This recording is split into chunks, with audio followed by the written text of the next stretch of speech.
là, hein. Il y a 4 mois, oui, la France est en guerre, les hôpitaux sont débordés, les centres de réanimation débordent, c'est une catastrophe, on n'a plus de lits, c'est terrible, c'est la guerre. 4 mois plus tard, concrètement, qu'est-ce que vous avez fait? Est-ce que vous avez construit un seul hôpital? Rien. Est-ce que vous avez fait des tentes pour accueillir des malades supplémentaires? Que dalle. Est-ce que vous avez donné du matériel pour les centres de réanimation? Que dalle. Par contre, quand c'est la Coupe du Monde de foot, vous faites des stades en 15 jours, ça sort du sol comme des champignons.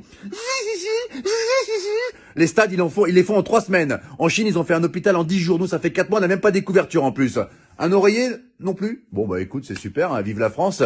Et arrêtez de nous balancer de la poudre aux yeux pour camoufler vos incompétences à parler de l'islam H24, c'est terrible. Les femmes voilées, les piscines séparées pour les femmes, le séparatisme, les extrémistes, les hommes qui se douchent en caleçon après, c'est un signe de radicalisation. Vous allez arrêter de casser les couilles aux musulmans, mais c'est quoi ce bordel? Là, si ça continue à ce rythme-là, ils vont dire que le coronavirus il a muté et que les musulmans ont créé une bactérie qui s'appelle le Hamid-19. Nous sommes avec Jérémy qui a été infecté par le Hamid-19. Pouvez-vous nous raconter votre calvaire, Jérémy? Bah, ça a commencé par la barbe qui pousse toute seule, alors que je suis un berbe à la base, donc c'est un peu incohérent, vraiment. Et après, les premiers symptômes, j'ai dit des mots d'arabe en pleine nuit. Je me réveillais, Allahu Akbar!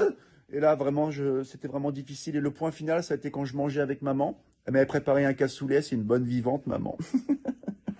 Et puis là, d'un coup, il y a une phrase qui est sortie. Ashhadu an la ilaha illallah wa ashhadu anna Muhammadin Rasulullah. Le verdict était sans appel. Maman a appelé les pompiers. C'était le Hamid 19. Mais aujourd'hui, ça va beaucoup mieux. Hein. Je vais à la chasse avec mon berger allemand et je fais de la pétanque avec papa.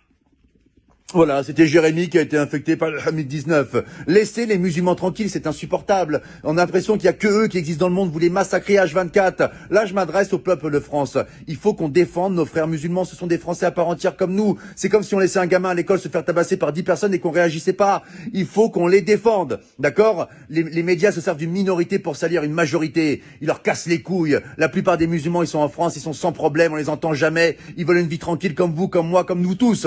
Laissez les musulmans tranquilles. Et là, c'est pas un rebeu, c'est pas un Renoir qui vous parle.